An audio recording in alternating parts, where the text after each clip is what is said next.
Hello everyone, Chris here. In today's video, I'd like to give you a realistic Season 6 DPS tier list for solo queue ranked that you can use in order to improve at the game, get better results, and have more fun.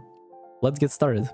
And I'd like to start my tier list with 4 characters in a row: Bastion, Junkrat, Symmetra, and Reaper. All of these 4 share same problems as they lack range, lack versatility, very easily counterable by flying characters, very easily counterable by characters with higher range, very easily counterable by dive characters, and vulnerable to that. And even though these characters are not particularly difficult to use, every single time I play them, I always find myself feeling like a bird in a cage. They are exceptionally fun to use until someone takes a counter. Cassidy goes in the decent C tier. With the recent nerf to his damage range, with the recent nerf to his nade, and the buff with his HP, and 225 now, this character has no time and place for the most comps and most maps. He is exceptionally squishy versus dive, as you don't have any ability to escape danger. You cannot realistically play this character on maps with high verticality, as you don't have access to high grounds with your abilities. You cannot play this character on sniper maps, as you absolutely lack damage range. And Cassidy is only good versus flying characters on smaller maps, such as Ilias, other control of the point maps. Very niche character, a lot better than D tier, but still not as strong as he once was. I would place Genji at the bottom of good tier. He is very strong against hit scans, he is very strong into certain team comps, but there is a catch. This character is not self-sufficient and requires coordination, communication. Genji is arguably one of the hardest DPS characters to master, and every single time you play him, you really wanna go for the dive combinations such as Genji Winston, Genji Sombra, Genji Tracer. But even if you go for a complete dive, there are certain comps that absolutely counter you. There are certain support backlines that you have nothing to do with, there are flying characters that you are absolutely useless against, and overall, these are the things that make Genji be in the tier that he is currently in. Torbjorn goes in an absolute S tier. He is exceptionally fun to play, he is exceptionally easy to use. If you learn how to place your turrets in cheeky spots, you'll be able to find insane value and have it as your 6th player. He is very versatile. You can play Torbjorn into every single comp, against every single comp. You can play Torbjorn on pretty much every single map and still have insane value. He is very tanky and will be able to outlive some things, some burst damage that other DPS characters would struggle to go for. Makes this character an insane choice. I highly advise you to try Torbjorn, and you will be shocked and surprised to see how easy, fun, cool this character is. Ashe also goes in an absolute S tier. She's very strong on maps with verticality where you can access high grounds with your coach gun.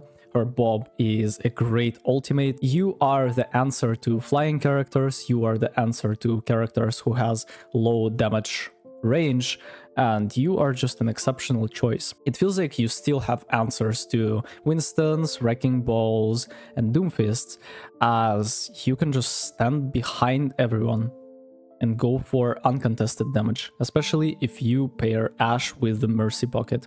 This is one of the strongest duo combinations that you can possibly go for in the current meta, although I would highly advise you to skip Ashe when it comes to close quarter maps or maps where you have longer ranges, such as Circuit Royale, Junkertown, Havana, as well as control of the point maps. On maps with verticality, she is the most dominant choice. Highly advise you to try her out as well. I would really want to place Echo in a very strong category, but we'll go with the B tier. She has a very high skill floor and a skill ceiling. It means that in order to have mediocre value on this character, you have to spend hundreds of hours of dedicated practice, VOD reviews, research, and people are just not ready for the sacrifice like that. I personally would want to play Torbjorn and have fun after a long day at work instead of trying to go for the stickies and then like land a few left clicks and then go for the beam and go for an assassination playstyle, and it is just not realistic. This character is strong, yeah, but with great power comes great responsibility, and people are not ready to learn. Sojourn is another example of a very high skill floor, skill ceiling character, and if I'm being honest, for 95% of the player base, it doesn't matter how hard they will try, they will never be able to find value on this character. This is exactly, I'm not placing Sojourn in A or S tier. People just don't have what it takes to play this character. People don't have aim, people don't have patience, people don't have positional advantage, people don't have the resource and time to put in order to like practice this character. And yeah, she is very strong. Her ultimate is very, very overpowered, as you can absolutely devour five enemies without any problem yourself. But again, absolutely not reliable. Absolutely not reliable. I can tell you that she is super strong, and you're gonna load up the game, play 10 games, lose 8 of them, come back to the video, dislike the video, and say, Chris, you lied to me. That's the sad reality of the situation.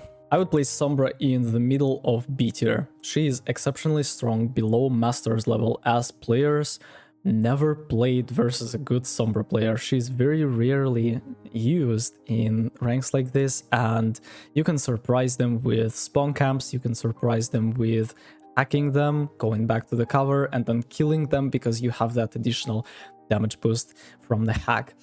These are the things that players are just not familiar with, and if they are going for the squishy support backlines such as Baptiste Mercy or Mercy Moira, it's not a surprise that you will have an easy time getting kills on Sombra. Yes, she got a little bit nerfed in Season 6, as her ultimate takes 15% more to charge up, but you will still be able to farm a few EMPs around and really win teamfights with it. Exceptionally strong at cancelling ultimates such as Coalescence and others. It is just insane. The fact that you can catch dive characters who rely on their mobility skills off guard and deny that, the fact that you are strong against most of the tanks and certain DPS characters will not be able to play the game if you exist, makes Sombra a really, really nice character, one of my favorites, and she is not as hard as others, but requires a lot of understanding of the game. Widowmaker goes in a decent C tier, simply because she is not as versatile as you would want her to be. She is exceptionally strong on sniper maps such as Junkrat, Circuit Royale, and Havana, as well as you can play her on certain maps such as Busan, one of the points on Busan, or even 2 of them. You can play her at Ilias, and other than that, very easily counterable, very map dependent, very comp dependent, as even if you are going for the Widowmaker on a sniper map and you don't have Sigma, you are in a big disadvantage. Overall, Widowmaker is a strong choice, but with recent nerfs, as well as the fact that she is a very high skill ceiling character and absolutely not for everyone, she is a C tier. Tracer goes in A tier, and this is another example of very high skill ceiling, skill floor character. Majority of the player base will never be able to utilize her to the full potential to have insane value on her. The fact that you have to spend, again, hundreds of hours of dedicated practice in order to have the same value as you would have on Torbjorn just by placing your turret and pewing. The fact that you need to communicate with your team, ask for the dive tank, or you have to play the distraction role. You have to switch between distracting and assassinating and understand the difference. You have to know when to engage, how to engage, what the character I need to engage on. You need to understand to set up, you need to understand how to like press W when even if you are losing, you need to go for risk reward management and recall and use your blinks properly, and majority of the player base will never do that, and this is exactly why Tracer is not an S tier character. You will not be able to go in with 5 hours on the character and have on, or expect the same value as you would get on Soldier, as you would get on Ashe, as you would get on Torbjorn. This is exactly why Tracer is A tier for today's list. Soldier is on top of the A tier for today's list. Very easy to use, very high value for the amount of effort that you need to put in the character. For the majority of the player base, they encounter Mercy on their team, and sometimes you don't have a hit scan to back her up with. Soldier is going to be a great choice of a character to really get the best out of your team comp. He is decent versus dive, he is decent in brawl, he is decent in poke. You can play Soldier on pretty much every single map and have somewhat of a value. He is very strong when it comes to shooting squishes, especially when you have the ability to go for uncontested flanks. And if opponents actually allow you to do so, you can have insane amounts of value on this character. Hanzo is another very strong character in the current meta, with ability to have insanely valuable 1 versus 1 duels against pretty much every single character in the game. The fact that you are a person that everyone's afraid to step in a room with, as you have the ability to one-shot headshot pretty much every single squishy character in the game. The fact that you can climb walls and access high grounds. The fact that you can pretty much show enemies and their setups with your sonic arrows. Your dragon sometimes lends you a few kills if you are placing him in the right place at the right time. Makes this character very, very strong.